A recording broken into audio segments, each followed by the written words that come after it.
Wagwan, everybody. Welcome to the Dis-a-Famille History podcast, where we'll be speaking about history and as well family history and how history relates in terms of Caribbean people for the present as well as in the past, and how in the past what that does and brings forth for what we are going through at present and what we can learn from our history, from our family, and take that moving forward. So I do hope you enjoy the podcast. And if you like it, please ensure to subscribe, like, and review. Thank you. In this episode, Wendy Aris will be joined with Dr. Matthew Casey, who is an associate professor of history and director of the School of Humanities at the University of Southern Mississippi, where he is also affiliated with the Center for the Study of the Gulf South. Dr. Casey specializes in the history of empire, race, migration, political activism, and labor in early 20th century Cuba and Haiti. We will be discussing a Haitian-Cuban Supercentenarian, Emilio Duanes, the archives of migration and narratives of belonging in Cuba's digital landscape. So let's have a listen.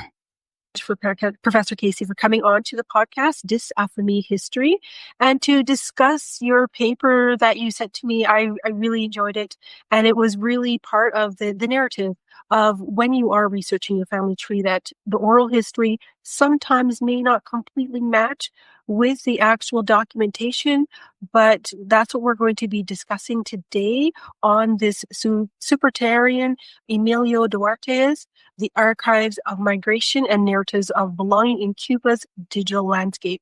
So before we start, can I just have you do just a brief introduction of yourself?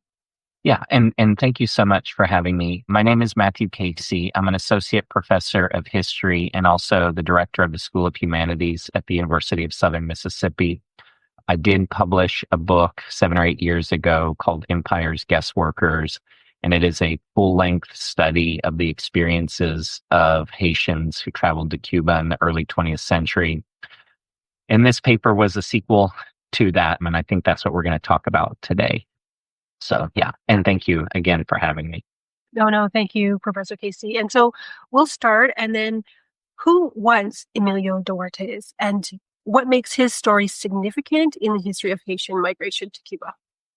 So Emilio Duanes is not somebody that I ever met.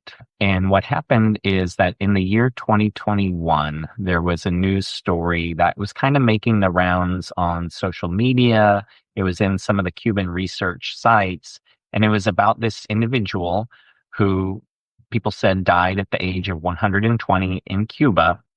And they said that he had been born in Haiti and had traveled there as an immigrant. And as somebody who has, there's maybe 2 or 3 books on this topic, and one of them is one I had written. So I wanted to dig into the story because it fascinated me. And what was interesting to me is partly I was getting some details about his life story from the ample press coverage about his death, but also I guess they were commemorating his birthday the last 10 or 15 years of his life. And so it's partly about his life story, which I couldn't get that many details about, but it started raising all these questions to me, which is how do we do research about Caribbean migrants, especially those who traveled at a very young age? In his case, he was traveling with an adult woman, and that the age and gender dynamics change how people might appear in documents. And there's kind of this third issue, which is how is this migration discussed and remembered? And so this person who was 120, that people said, I have no way of confirming or denying that, became this magnet for all 3 of those questions. And so the article that I drafted and was published grapples with those 3 things. Yeah, and those are those 3 major things that most genealogists or family historians do grapple with to match the oral history to the documents that they may or may not be able to uncover, and whether or not they can get secondary sources, such as what you've looked at in terms of the newspapers. So going back to the migration journey, oh, how do we know? I know that it was mentioned, but how do we know that how Duanes was able to navigate his life in Haiti as a Haitian?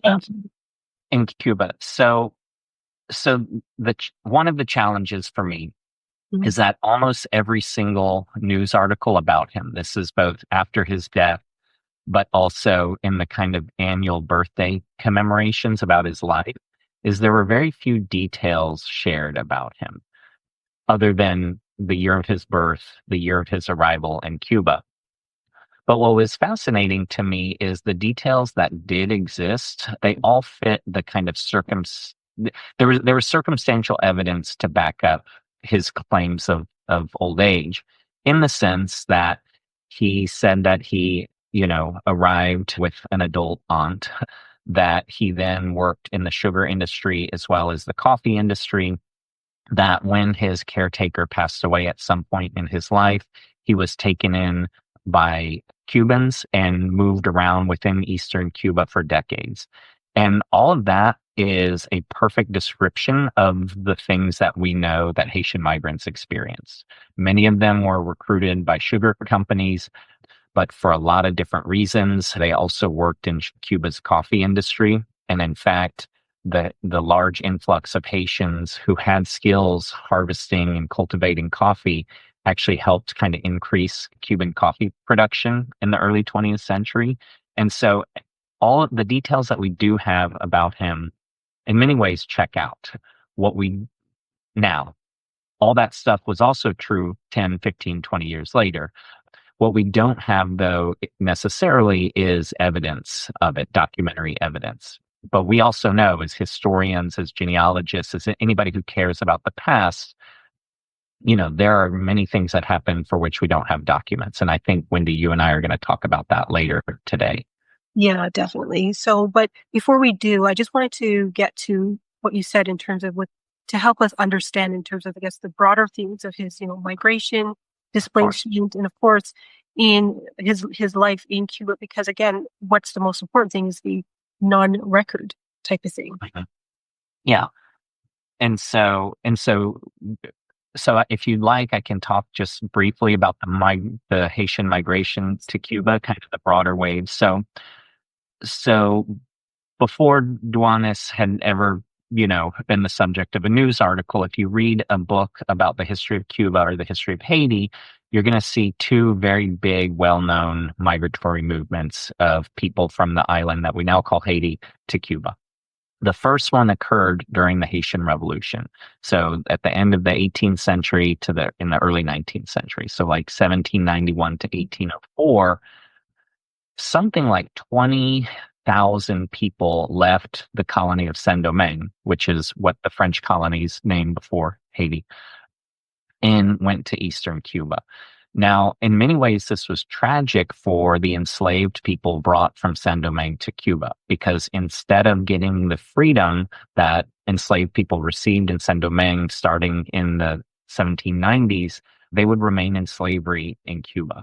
So Ada Ferrer is a well-known historian, and she's written one of a number of books that exist about the effects of the Haitian Revolution on Cuba. And she describes Cuba as a site of counter-revolution. So if the Haitian Revolution is this site of liberation, turning the world upside down, abolishing slavery, and kind of changing our conceptions of race and citizenship and everything, Cuba's doing the opposite. So if you look at Cuban sugar production, or if you look at the number of enslaved people in Cuba during and after the Haitian Revolution, the number just spikes up so high. And so, yes, there is a French-speaking component. There is a kind of Afro-Franco-Haitian culture in Eastern Cuba, but the circumstances for that 18th century arrival were violence and actually reactionary, counter-revolutionary politics. So cultural influences, yes, but not with any joy attached. I mean, for lack of a better oversimplified way to describe it. Fast forward a bit to the early 20th century, and this is really the migratory movement that I write about. In the early 20th century, you have this moment where U.S. troops are going in and out of Cuba, and U.S. companies are investing heavily in the Cuban sugar industry. Similar processes are occurring in the Dominican Republic. This is when U.S. troops are in Nicaragua as well. And of course, Puerto Rico is under U.S. control by this time as well. So just to kind of set the scene, And from 1915 to 1934, U.S. troops are also in Haiti, occupying it militarily. A lot of really good scholarship has come out about that 19-year period in Haitian history. Something like 200,000 rural-born Haitians traveled to Cuba in that period. And there's a lot of difficulty in knowing, were these people just kind of trucked over by the sugar companies to provide free labor? Was this a form of resistance against U.S. troops, finding higher wages and maybe a better life elsewhere? My research kind of finds a combination of both. I mean, there were Haitians who went to Cuba well before U.S. troops arrived in Haiti. On the other hand, one of the things the U.S. occupation government did was kind of take this migratory movement, expand on it, regulate it, tax it, and make it kind of sort of make it a more formalized recruitment process. So, and of course, migration is just one thing you do. So some rural-born Haitians went to Cuba, some went to the Dominican Republic, some joined the Haitian military, some went to cities, but going to Cuba is one thing that you could do. So it's that moment where something like 4% of Haiti's population goes to Cuba temporarily, some stay permanently, that I write about, trying to understand what it's like in this kind of doubly imperial space, right, with U.S. control in both islands. So, but it's known for being a more agricultural migratory movement, and so in eastern Cuba, if you look at a map, it's the eastern portion of Cuba too. Yeah, I know for my own research, there were some family members that did travel to Cuba themselves. And through some documentation, I was able to find that piece out because they then ended up eventually traveling to the United States. So that was the only reason how I was able to find that they had then family in Cuba before migrating and leaving to the United States. Now, this then leads me to my next question: was there any attempt by Duanes to even have to reconnect with his family in Haiti? Or that is just, again, something that's just not really documented, or you could not be able to find? So I did not find it. So if you'll permit, I think this will be useful for the audience, right? One of the challenges of this research in the first place is that over 90% of the migrants, the rural-born migrants of Haiti, were illiterate. And so you think about some of the great migration histories we have, and they're dealing with letters and diaries, and we just don't really have much of that from the Haitians who went to Cuba. And so the way that I was, and we also don't have the best port records either. So some of the records in eastern Cuba were destroyed by accidental, I think, climate catastrophes was the impression that I got. And so we have numbers of arrivals every year, but we don't have their names, and we don't always have their nationalities, because sometimes they say this many people came and they're referring to the port they came from. And sometimes they just say non-specified Antillians, which could have been people from any number of Caribbean countries. And that is very relevant because there were many, many thousands of people from the British Caribbean arriving in Cuba as well. So you have these largely illiterate immigrants. And so, yes, there are newspaper accounts. And so I read Cuban newspapers. There's no text searchability during this research, just turning the page and looking to see if I could see any kind of snippet of life, anything that a Haitian migrant might do. But the most effective form of research, and I hope I'm answering your question and not going too far out of the way, but the most effective form of research was to look at rural court cases.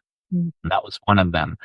In those court cases, anytime something happened, let's say there was a fight, a fire, a murder, or anything like that, the police would go and take all the witness testimony, and they would say, what's your name, what's your age, where were you born, and so on and so forth. So I would get some biographical information about bystanders. And they would say things like, well, I was doing my normal routine, which is I was going to just go do my laundry or get soap or whatever it was. I mean, that's an actual story that occurred. And then, this or that or other thing happened. And so when they were detailing the rupture of their day, they ended up telling me a lot about their day. So I ended up looking at hundreds of court cases just in these small towns in eastern Cuba. And these are all in libraries and archives. And I would start to get a sense of what was daily life like for a sugar worker? Who are they interacting with? That was a big one because I found out there were many more interactions between Haitians, Jamaicans, and Cubans than you would think. Like if you read the scholarship, you would assume the Haitians did this, the Jamaicans did this, the Cubans did this. But at the local level in the countryside, there's much more interaction and community building than we might think. The other big source of information is citizenship petitions. In the 1930s in Cuba, for many, many reasons, you get immigrants from all different places in Cuba changing their citizenship to Cuban citizenship. And these are very large books. Imagine like a normal size textbook and putting 4 together. And so it's like you're turning a big page. If people are watching the video, they can see me motioning.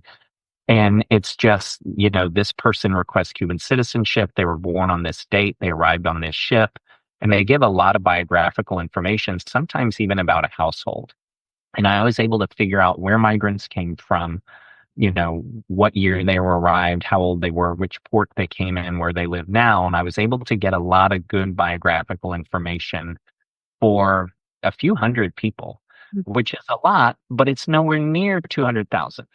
Yeah. So then when I hear about, well, here's this guy, Emilio Duanes, and he lived to be 120, the first thing I did was I went to check to see if he was in any of the documents that I had, and he was not, which does not disprove his story. What it does is it tells you how limited these documents are.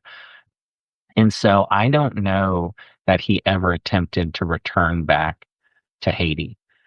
There were something like 40,000 Haitian people forcefully deported from Cuba in the 1930s. And I actually have those lists. And just to double check, I made sure Duanes was not in that list, and he was not, which that would have been illogical, but part of the job of a scholar is you got to check, right? And so he was not on that list either. And I do see, the names and individuals and households too, because you would see 2 or 3 people with the same last name all being deported in these ship lists. And I didn't see Duanes there either. So can I tell you that many Haitians did maintain those long distance kind of transnational relationships? Yes. Was Duanes one of them? I have no evidence of it. And even the interviews, as narrow and limited as they were of him, they also did not describe that. No descriptions of return. No, that's great, because what you're saying in terms of the how to even read some of those documents, because again, it does provide a wealth of information on there, but again, it's how do you glean what information is from there and kind of piece it together to make a kind of a narrative, a story about the person to kind of really flush them out.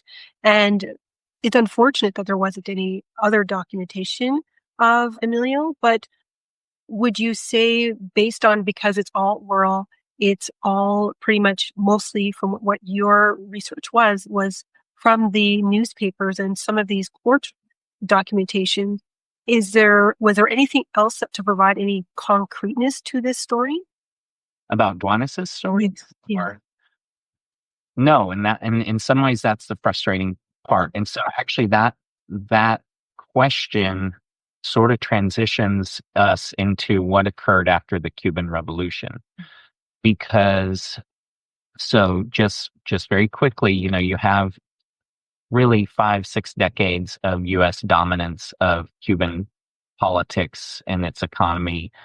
And in 1959, you get the success of a revolution, which very soon after its success, Fidel Castro becomes the leader. And then shortly after that, a couple years, and I know you know this, but I don't know who's listening.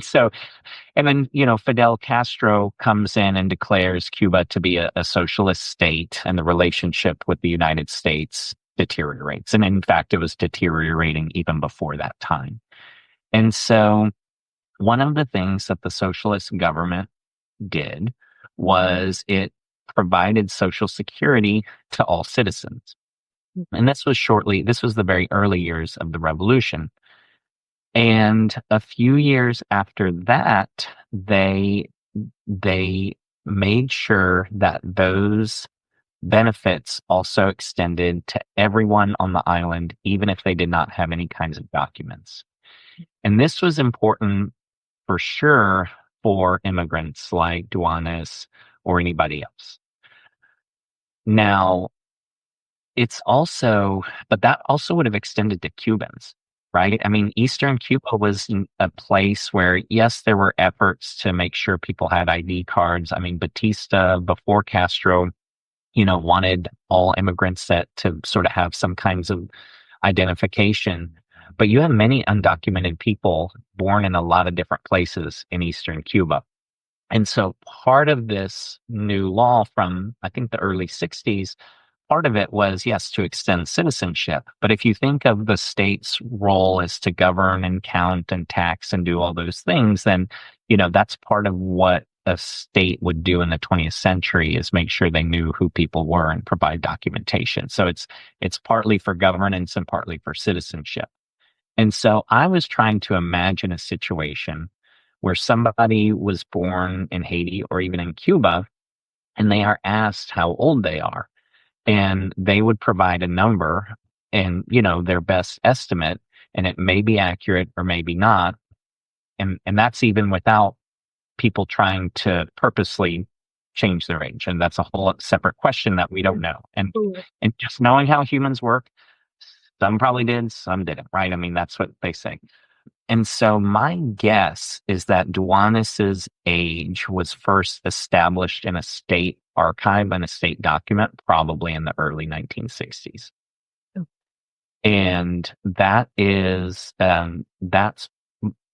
most likely the first kind of paper trail we have of him. It's certainly, I have not found anything earlier, and I don't have access to those 1960s records. And so that is my speculation, but that is an educated guess based on a deep knowledge of the archives of Eastern Cuba. So it's most likely that he and certainly others around him, both Haitian, Jamaican, Cuban, Barbadian, right? That's probably when many people first got their ID cards and their age became ratified. So whatever it was, it is now determined to be this other number. It's just, it's just quite amazing as to with these migration stories as to how they are in and out, so to speak, in documentation and without documentation, and how hard or how challenging it is to kind of piece together their story and to kind of flush them out, so to speak, because that makes it hard because you have nothing to validate their, their narrative. So, and I guess that's part of the whole challenge of reconstructing, Haitian migration in general. Yes. Right. So, and what's more is, I mean, a couple observations. One is the limits that scholars or descendants or genealogists have. That's something you have in common with the Cuban government of that period. So the things you can't see and know are the things that the government did not see and did not know either, which is really interesting to think about. So like what you're actually doing when you're looking at archives is you're seeing the things that the state saw. Yes. Which is not everything. And so that's one piece that I think is really interesting. And the other one is scholars have one advantage over genealogists, and that is that a scholar of Haitian migration to Cuba, so that's what I am, right? I want to find information from as many people who made the trip as possible, and I can start to piece together a story. You see where this is going, right? And so I was going, like when the libraries were closed, I would go into every bookstore, every not self-published book, but they have these teeny tiny local book presses. And I actually found the memoirs of a woman whose father was Haitian and she was born in Cuba and wrote essentially a very like a 80-page autobiography. And it's wonderful. And so scholars are interested in any information they can get about any people who migrated. Family members are looking for that one individual. And so one of the things that I would suggest actually, because I think many of the people who listen to this are people interested in their own family histories, is that some of the best ways to write any kind of biography, whether it's somebody that's an ancestor, a loved one, or whoever, is you have to do a lot of context work. So if your family oral history or the person that you're trying to understand worked on a sugar plantation, hundreds of thousands of people did this. So if they worked on a sugar plantation, you might not know the name of the plantation and you might not know what their role was there, but you can tell a really powerful story that is powerful to you and historically accurate by saying, but this is what we do know about plantations. So as you're overturning those stones, build up a little bit of context, because that context is actually going to help you better understand things. And sometimes when I'm trying to write about an individual and I cannot find that specific person, that happens all the time, as you think, well, it's maybe this is what happened. And you tell that story to yourself, and you're learning a lot about history and other people's families with that maybe. And you have to be honest and say maybe. And then you say, or it could have been this, right? And then you go into other things, and just saying those possibilities out loud actually gets you a lot closer to that person than you would. And it's certainly powerful for your audience. But as a scholar, or, whatever your role is in uncovering the past, you always need to be really honest with yourself. This is verified, this is not, right? And things that aren't verified, they're just as important.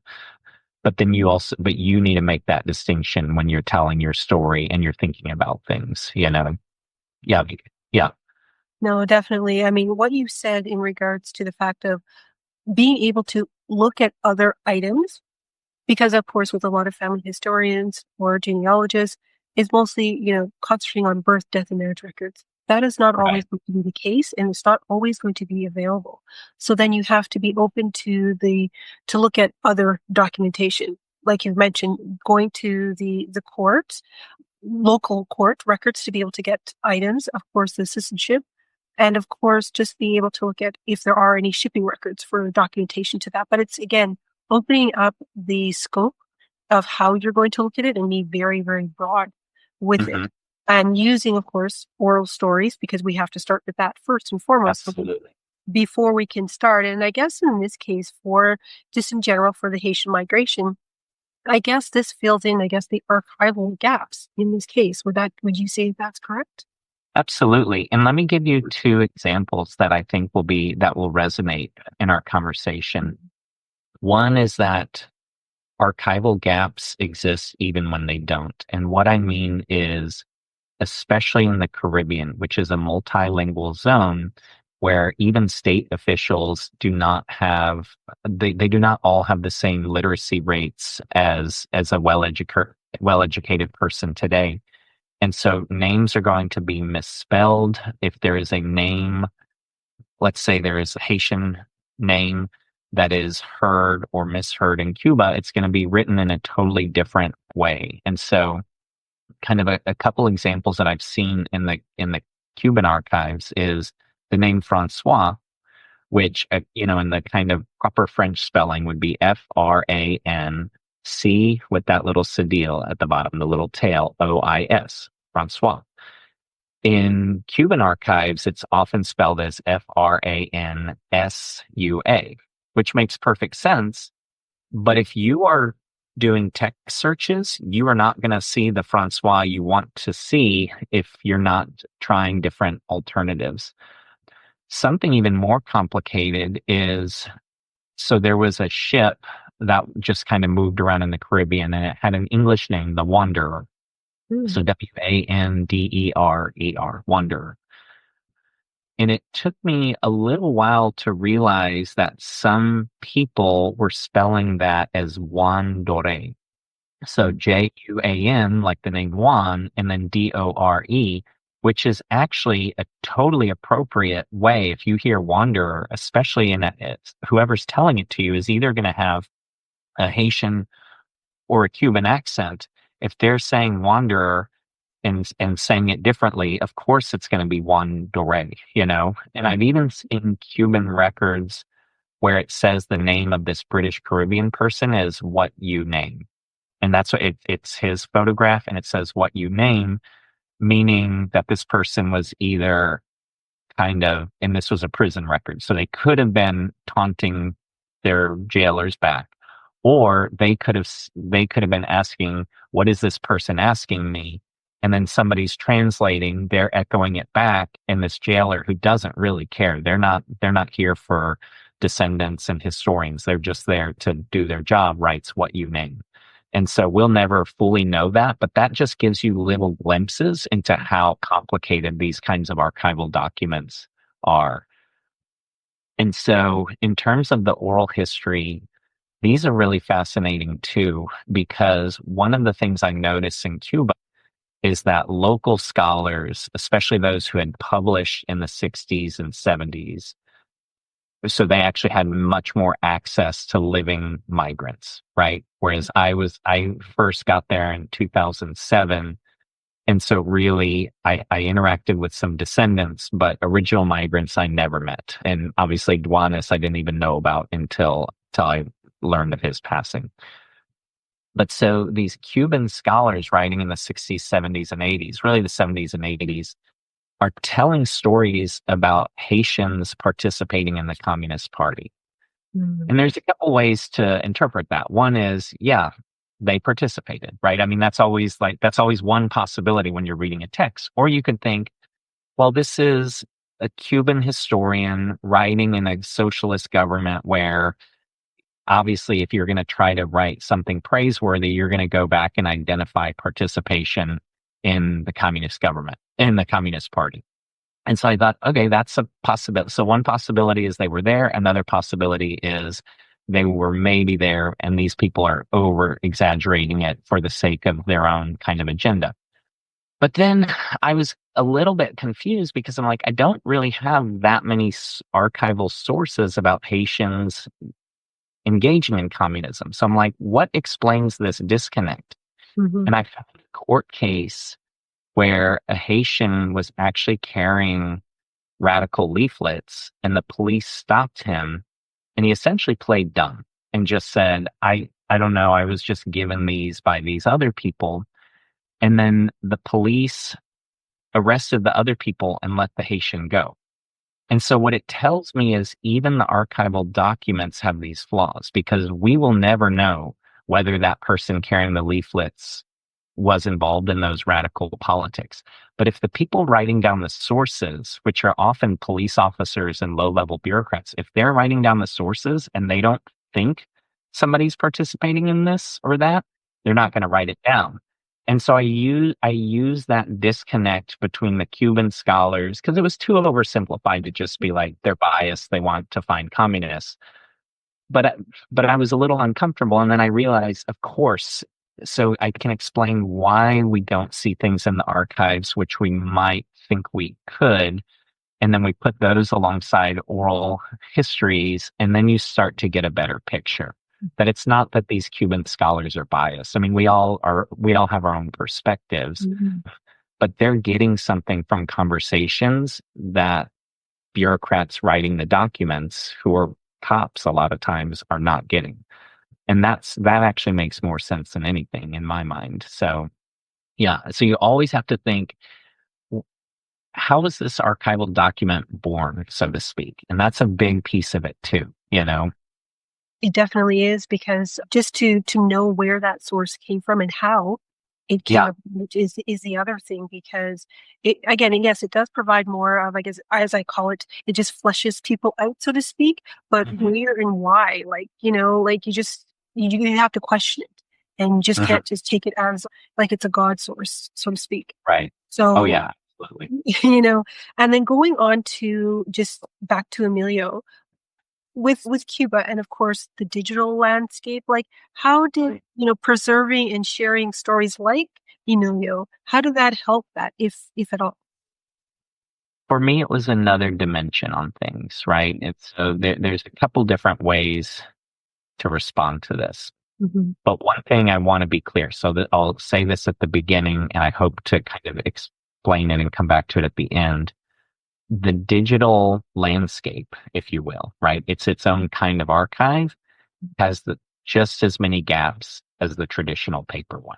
And we've got to remember that. And I don't mean the whole like there's not trustworthy things on the internet. I mean, like we all know that, right? But I mean, even the things that we see that do seem more or less trustworthy, there's still things that they're not saying. There's still there's a distance between the archive and real life, and there's also a distance between the kind of digital archive and real life. And Duanes really helped show that. And so one of the things that I was doing is, okay, I'm a scholar of this migratory movement. I've written a book on it. I have the names of all these people. And then here's a very interesting person with a very interesting life. And so I was doing Google searches and I was getting kind of the same stories over and over again. And those were, I mean, essentially when he died, everybody was just translating the same news article, no problem. But then I found kind of annual birthday articles that Cuban journalists were writing, and I found that those were really repetitive too. Mm. And that was interesting to me because even when different journalists wrote it, they said kind of the same things over and over again.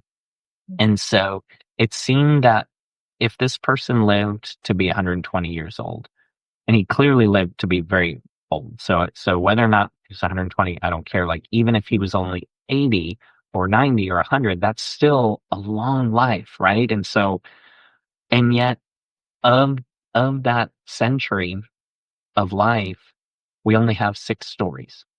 And they're not even stories, they're characteristics. And that to me was frustrating. And there were a couple things at play.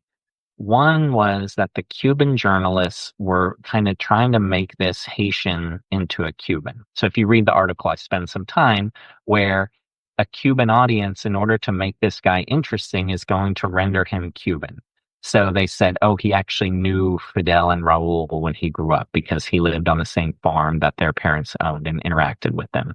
And so that was a common story.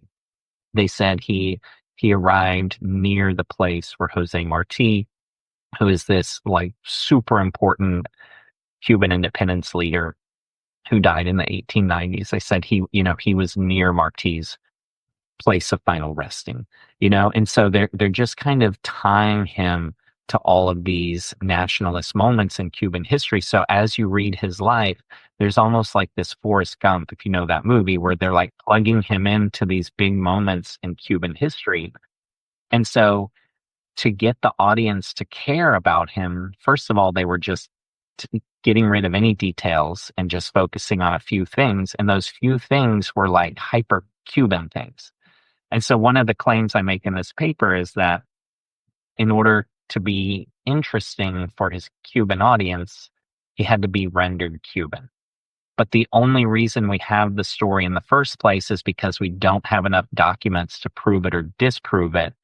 And the main reason for that is that he was not born in Cuba, that he was born in Haiti. So he had to be Haitian for the story to exist in some ways, but he had to be Cuban in order for people to write about it. So that's one thing, and I talk about that in the article. But I also noticed that it's the same story over and over and over again in all these Cuban websites. And I think, the repetition was curious to me. And the Cuban internet is big enough to look at, right? But it's also small enough where you can actually treat the Cuban digital sphere, at least at the time I was writing. I mean, that probably changes daily, but you can kind of glance at you actually can read every news story about this guy in a way that's not possible for most other events in most other countries, right? And so like you can do some of the old school archival, you get a whole bunch of text, but one human being can read that text. And you can do that, you could at the time with the Cuban internet in a way that you couldn't do with any other. And so what I noticed is that all of these archival repetitions were, he had to be Haitian, but then he had to be rendered Cuban. And we'll get to some of the problematic aspects of the Cuban rendering. I'm guessing we'll get to that in a moment. But I did find one or two other news stories on the internet, like from Cuban news source sites about Duanes doing other things that had nothing to do with Cuban nationalism. Or I'll just explain and then you can decide, right? But essentially, starting in the 1970s, but blowing up in the 1990s, you have all of these descendant communities emerging. So like second and third generation Haitians in Cuba are actually kind of creating folkloric groups either for themselves in the community or for tourists or both, right? And so you'll see like folkloric dances, you know, real but also kind of public performances of voodoo spiritual ceremonies and serving the spirits and things like that. And also the commemoration of moments that are deeply important to Haitians in Cuba. So like things like this is a horrible thing, but there was a massacre that occurred in Cuba in 1933 and Haitians were the predominant victims of that. So there's a monument in the city of Cortaderas, and there's a Spanish language book about this. And so Duanes actually went to one of these commemorations. And even though that's perfectly fine in Cuban socialism, I mean, that is a kind of recognizing the sins of the pre-socialist Cuban past. Like there is nothing scandalous or, the government will have no problem about that. They helped build that monument. But him going to that monument that time, which was covered in the news, doesn't make it in all these repetitive stories. And the reason is because it doesn't fit the way humans like to tell stories. Humans like a beginning, middle, end, and a certain level of cleanliness. And if you have a guy who had to be Haitian for the story to exist and had to be Cuban for the story to be interesting, him sitting down looking at this kind of monument doesn't really quite fit. And so for me, it's like, oh, okay, well, here's like different ways to think about hyphenated Cuban nationalism in the present. Cool. Okay. And as a scholar, you normally say, well, here's one perspective and here's the other. But since we're looking at the digital world, then I start noticing, well, what does it mean if this one perspective is one news website 10 years before this person passed away, and this other is 30 news websites. Again, these are finite numbers at the moment. That tells me something about what Cuban media consumers are seeing. Now, that commemoration that he went to, they do that every year. Mm-hmm. You cannot tell me that he did not go to earlier festivals. There's no way he didn't. And if he didn't, other people did. But my point is, we don't see it in the Cuban kind of digital treatment. And it's not because of censorship. It's because of those same kind of odd market forces, likes, clicks, and shares that work on any kind of digital landscape. And so for me, that was the really interesting thing. And Duanes is this perfect way to look at kind of the limits of paper archives. What is the gap between what we live, feel, and who we consider ourselves to be, and how the government depicts that for posterity to try to figure out later, number one. But then the same in the digital landscape, right? No, for sure. And not only that, it goes back to what you're saying. You cannot necessarily prove or disprove of a particular story. Uh-huh. And this is, again, with Emilio Duanes, this is what his story does offer. And would you be able to speak to, I guess, the resilience and, of course, the complex nature of just identity in the Caribbean in general? Yes. So Caribbean identities, and I know the audience knows this in a way that's much deeper than I ever will, right? And so I recognize that Caribbean identities do not necessarily they're not limited to national or even linguistic borders, right? And so the Caribbean has been marked by movement. Even before any Europeans arrived, indigenous people moved among different islands, and many people speak multiple languages, whether it's French and Haitian Creole or French and Spanish or English or some kind of combination of any of those. But archives are bound by states and empires, right? And that is a challenge. And so if you think about what it means to be a scholar, if you're or a genealogist, you're trying to do this research, and it's true work for everybody, right? Whether it's as a profession or as something for you and your family, you have to pick the state archive that you're going to go to, and so migrants are always difficult because they're going to appear probably in multiple archives, possibly in multiple languages, and those are going to be in different cities or countries. And so scholars, when they write about the Caribbean, often they're writing about the British Caribbean or the Spanish Caribbean. And you know what? That makes sense, because if they didn't do that, we would have no books at all, right? And so, like, there is something that at some point we've got to organize our thinking in a way and do that writing. And archives are certainly bound by the state, whether that's the nation state or the empire, right? And yet, if people are moving, it's really hard to find people on the go, right? And it's also hard to govern them, which is why governments always get frustrated with people on the move, right? Which is also why, if you write about migrants, you learn a lot about the unwritten rules of political science too, because they are a challenge to authorities. And so, yeah, and so you have people crossing linguistic boundaries, and scholars doing so at a much slower rate. Mm-hmm. And so kind of bilingual communities, hyphenated identities, any kind of creolized ways that people identify are just going to be really hard to capture. And so, and in fact, there has been some really good anthropological work on descendant communities now. So, I mean, two names that come to mind are Greta Vidal and Yannick Hume, who both published numerous articles on Caribbean descendants in Cuba, for example. And there are many others too. Shoot, I'm embarrassed. I'm blanking on a name. I'll say the name in a moment. Well, I want to give a shout out to these people who've done great work. But through anthropological methods, they've actually learned a lot, because they're able to they're able to do something that gets closer to these oral histories, but they're also looking at how people kind of perform identity, right? It's not just people saying this is who I am, but there's also all these things about the foods you eat have history embedded within them. And sometimes it takes an outsider, whether that is a child or grandchild or a scholar, to say, let's talk a little bit more about this, and let's say it out loud and kind of figure out what's going on.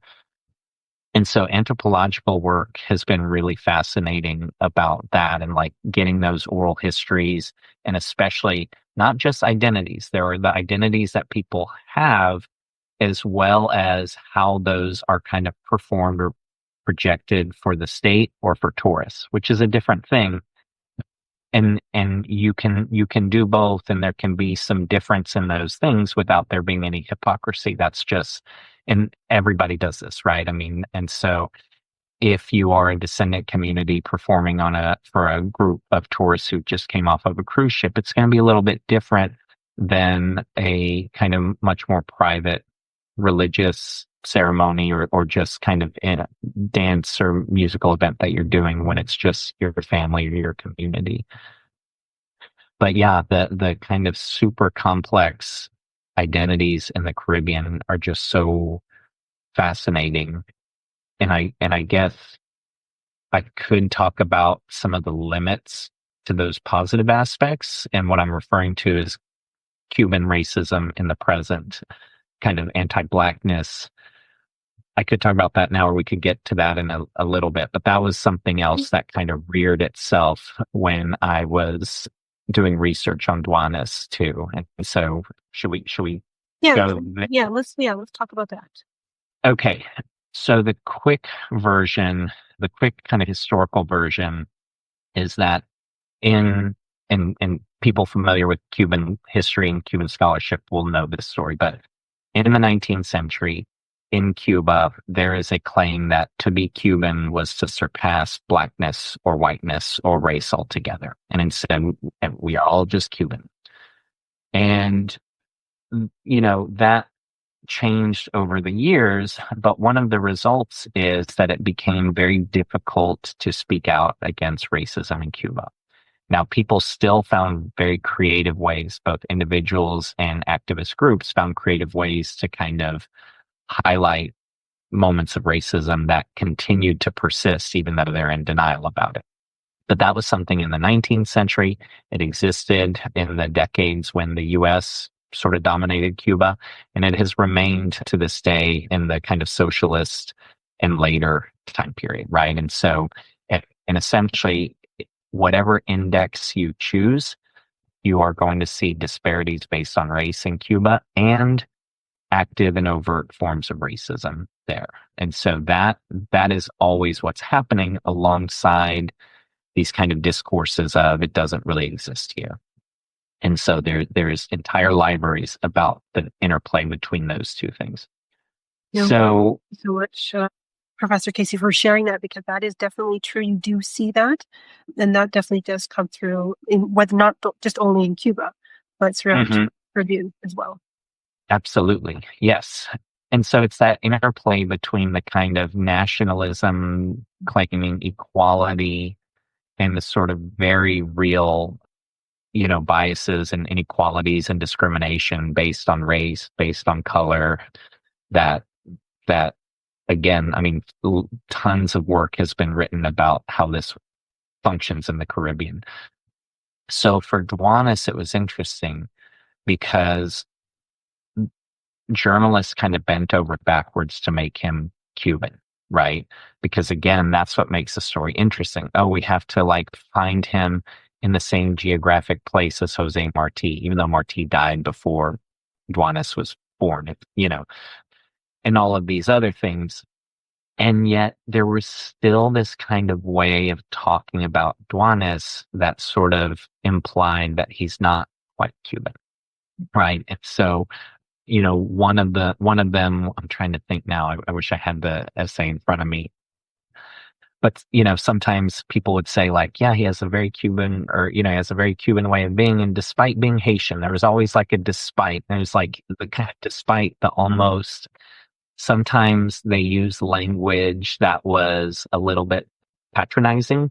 Mm-hmm. So they talked about him being very respectful, which in the context that I read that particular one, it was almost like in the equivalent in the United States when somebody says that, that a person of color is articulate, where there's so much, kind of paternalism and subtle racism in that comment that it actually is very revealing of something else going on, right? And so you see glimpses of people describing Duanes like that.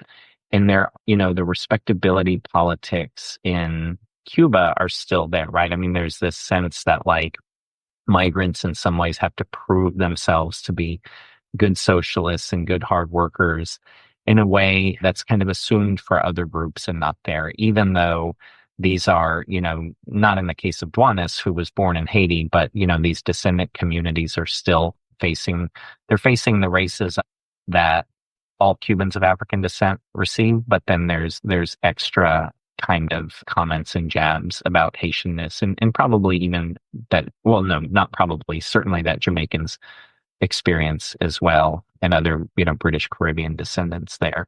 And so for me, Duanes shows you, kind of allows you to just look at these ways that Cuban identity is described. Yes, a hyphenated identity is possible. Yes, there's this kind of claim of assimilation, but there's always this asterisk behind it. It's always a not quite. And it's in the way he's described in a way that almost implies that whatever acceptance Duanes has, maybe other people in the community don't, right? Which is another way of saying it's not automatic for people. If you have some random neighbor saying, oh yeah, I deem him Cuban, which is in some ways is what was happening it implies that that person gets to decide and that some people aren't, which is not, which is not how the national discourse claims that things work. So I was able to kind of use his story to interact with some of that scholarship about contemporary Cuba. No, and it just goes to the complexity of, his story, but it's very similar to his in genealogy when you're researching to again to match the oral story to Uh-huh, and just to be able to get evidence, I guess you can say, uh-huh. to back it up. And then, as we close, Professor Casey, what would you say is important to, like, why is it important for us to remember and share stories of Haitian migrants like Emilio Duanes for today? Um, a lot of reasons, a whole lot of reasons. One of them is the easiest for me to say first, and for anyone in the United States right now, the most important. And that is that xenophobia and anti immigrant racism is surprisingly repetitive. And what I mean is the things that people say about immigrants of all nationalities seem to be the same. And I hope that as you read about migrants' experiences, but also the racism that migrants face in many countries, but not always, right? And so this is something that can be overcome.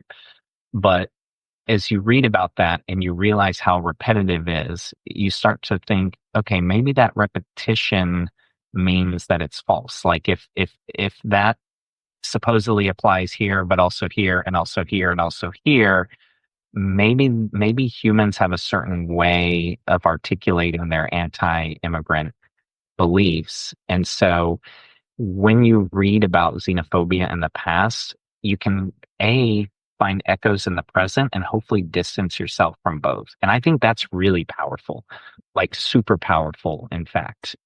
And so that's one thing. I mean, another thing is we are still trying to figure out so many aspects of Caribbean history. And I am of the opinion that whatever country you're looking at, I'm always super interested in kind of daily life and ordinary people. And I think I mentioned earlier that looking at migrant stories is a form of political science. Because if you want to know how governments actually function, you can look at their laws and constitutions, or you can look at how they were experienced by people. And then you think, okay, if people, and this is the least personal way to look at it. But so even if you don't care about migrants at all, which I think many people in your audience do, I certainly do. I imagine you do as well. But even if you don't care about them at all, as a way to understand how politics and history work, migrants are the best windows into that than anybody. State institutions are built around them. They follow them. Government offices change what they do in response to the way migrants work. And so, especially in a place like the Caribbean, whether you have a post-colonial national government or a place like Haiti that's kind of ruled by the US, but technically independent, but not really. Then you have a place like Cuba, which, has US troops coming and going. It's not like there's some formalized political science. And even people in charge didn't know what they were always doing. And if you want to actually understand how that works, look at who experienced it. And so for me, migrants have, I mean, we care about people. We care about understanding the complexity of the Caribbean. We care about people in the present. And this is a time where looking at the past really helps.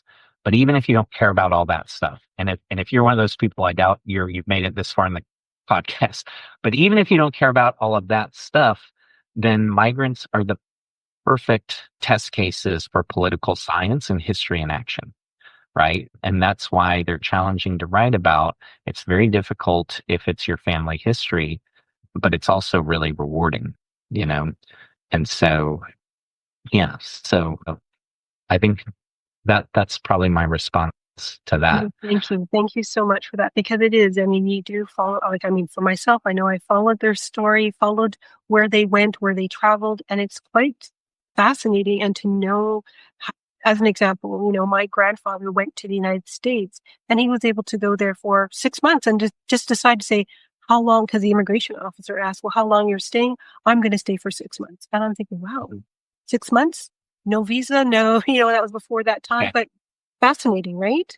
To be able Yes. to know that people could be able to travel just on saying how long that they were going to stay for a particular time, and to come into the country and work, which I thought was even more so surprising to see that, and then to go back to Jamaica. So what you wrote about is a common theme, and it's common to all families.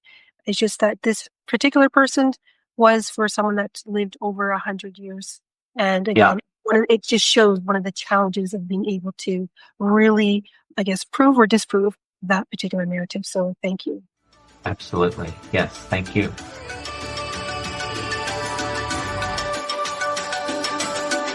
Hoped you enjoyed this episode, and if you did, please make sure to like, follow, subscribe, and write a review for the episode wherever you listen to your podcast. Thank you.